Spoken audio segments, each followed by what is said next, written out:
हरे कृष्णा, राधे राधे। तो आज है नवरात्रि का छठवां दिन और हम लोग लड्डू गोपाल जी को स्नान करा चुके हैं और अभी उनका वस्त्र धारण करवा रहे हैं। तो फिर मुझे ध्यान आया कि आप लोगों को कुछ जानकारी शेयर कर देती हूँ। आज माँ कात्यायनी का दिन है, जो कि दुर्गा जी का ही एक रूप है।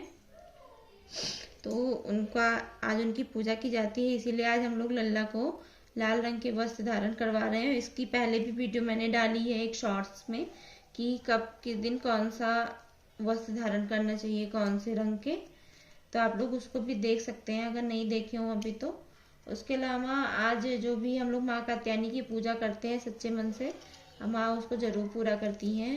और लल्ला ने यार लाल रंग के वस्त्र धारण किए हैं। इसके बाद हम लोग आज बात करेंगे कि क्या हम भगवान की पूजा पीरियड्स में कर सकते हैं कि नहीं। तो सबसे पहले तो किसी भी भगवान की पूजा पीरियड्स में नहीं की जाती है।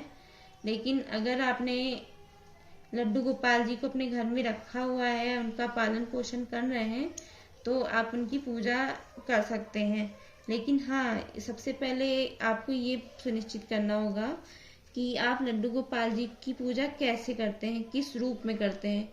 अगर आपने उनको अपना प्रभु माना हुआ है तो फिर आपको उनकी पूजा किसी दूसरे से ही करवानी होगी।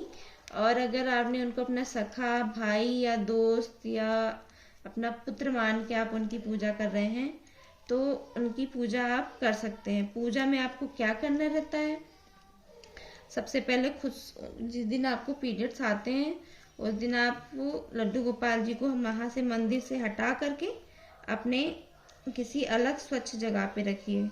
इस तरह से नहीं कि हाँ मंदिर को आप छूते रहें, तो इस मंदिर हमारा अपवित्र हो जाता है। अब बहुत सारे लोग ये भी कहेंगे कि आप भी ऐसे बता रहे हैं कि ये सब नहीं होता, पवित्र अपवित्र कुछ भी ऐसा होता है। साइंस भी मानता है कि हाँ पीरियड्स में शरीर अशुद्ध होता है, शरीर में बैक्टीरिया हो जाती हैं। इसीलिए हमारा जो पहले का था, जो भी हमारे ऋषि मुनि कह के गए हैं, उन्होंने बहुत ही अच्छे से सब कुछ किया है। ऐसा नहीं है कि हाँ उन्होंने बस ऐसे ही कुछ भी लिख दिया, कुछ भी नहीं लिखा है। सब कुछ सोच समझ के ही उन लोगों ने किया है। तो इसके बाद अगर हम अपने भगवान को प्रभु के रूप में मानते हैं तो हमको उनकी पूजा नहीं करनी चाहिए। आप किसी के द्वारा या कोई दूसरा हो आस पड़ोस में या घर में, तो वो पूजा कर सकता है, आप नहीं कर सकते। और अगर आप ही हैं करने वाले तो आप सिर्फ उनको भोग लगाइए, नहलाइए, दैनिक दिनचर्या उनकी सारी करिए। बस सिर्फ आप आरती या पूजा नहीं कर सकते हैं कि आरती और पूजा करेंगे।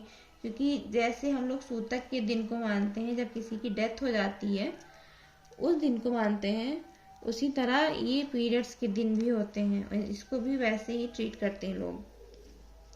तो हमारे भगवान को ऐसे नहीं छोड़ना चाहिए। अगर आप सखा के रूप में उनकी पूजा कर रहे हैं तो आप सबसे पहले उनको मंदिर से उठाइए, दूसरी जगह पे कोई स्वच्छ स्थान, किसी मेज पे या कहीं पे भी रख सकते हैं। अगर आपने दूसरा जगह बनाया हो तो वहाँ भी रख सकते हैं, और नहीं रख सकते तो फिर मंदिर के किनारे, जहाँ आपका मंदिर है वहीं पे किनारे उनका व्यवस्था कर लीजिए।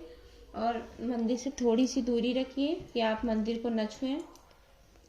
उसके बाद आप उनको रोज उठाइए, सुबह नहलाइए, उनको दूध पिलाइए और फिर उनका दिन में 4 बार भोग लगाइए। फिर उनको सहलाइए। जो भी होता है उनका दैनिक काम जो भी होता है वो सब आपको डेली करना चाहिए। फिर भी उसके बाद जो भी रहता है, अगर आप उनका प्रभु के रूप में सेवा कर रहे हैं तो आप अपने हस्बैंड से कह के या फिर किसी भी दोस्त से या आस पड़ोस में जो कोई भी हो उनको कह के आप उनकी सेवा करवा सकते हैं। अगर वो तैयार हो जाए तो आप उनकी सेवा करवाइए। और अगर वो नहीं तैयार होते तो सिर्फ आप मेरे बताए तरीके से ही उनकी सेवा पूजा करिए। और जिस दिन आपका तीसरा चौथा दिन हो, 5वां दिन आप इससे निवृत्त हो जाए मासिक धर्म से, तो उसके बाद आप लड्डू गोपाल जी को फिर से मंदिर में लेके आइए स्वच्छ करके, और उनको फिर से मंदिर में विराज कर दीजिए खुद से भी होके। ऐसा करने से कोई भी पाप नहीं पड़ता है अगर आप लड्डू गोपाल जी को अपने पुत्र के रूप में, सखा के रूप में या भाई के रूप में मानते हैं तो। लेकिन अगर प्रभु को मानेंगे तो प्रभु तो सर्वशक्तिमान है, प्रभु को नहीं कर सकते।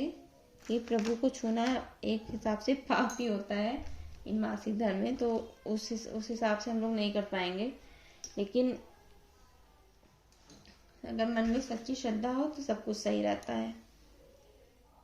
तो अब मेरे द्वारा दी गई जानकारी अगर आपको पसंद आई हो और आज का मेरे लड्डू का श्रृंगार अगर आपको पसंद आया हो तो प्लीज़ मेरे चैनल को लाइक शेयर सब्सक्राइब जरूर करिएगा। और आप लोग भी नवरात्रि अच्छे से मनाइए, हंसी खुशी से, और सब लोग सुखी रहे, प्रसन्न रहे। इससे बढ़ के और क्या चाहिए सबको। तो मैं लड्डू का श्रृंगार आज का कैसा लगा आपका? सब लाल लाल है। ये इनकी जो कैप है इनको आती ही नहीं है, ये वाली है तो साइज की, लेकिन पता नहीं क्यों खिसक जाती है। शायद लल्ला का लगाने का मन नहीं करता है।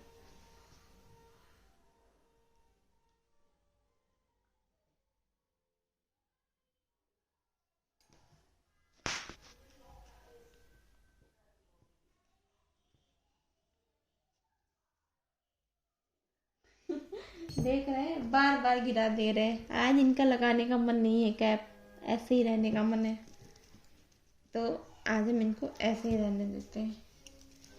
लड्डू गोपाल जी की जो पगड़ी है, आज लड्डू गोपाल जी का लगाने का मन नहीं है, बार बार गिरा दे रहे हैं। तो आज ये ऐसे ही रहेंगे। उसके बाद इनकी बांसुरी राधा नाम की। अगर आपको मेरे द्वारा दी गई जानकारी पसंद आई हो, सही हो, तो प्लीज़ मेरे चैनल को सब्सक्राइब करिएगा। उसके बगल में जो भी बेल आइकन है उसको दबा करके प्रेस कर लीजिएगा, जिससे मेरे नए वीडियोस की नोटिफिकेशन आपको मिलती रहे।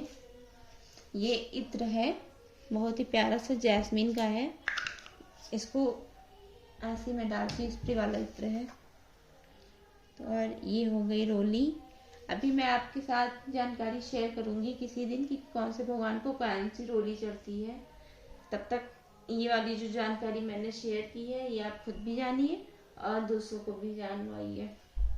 जनवाइए का मतलब है कि दूसरों को भी शेयर करिए। बोलो बांके बिहारी लाल की जय। जय श्री हरि।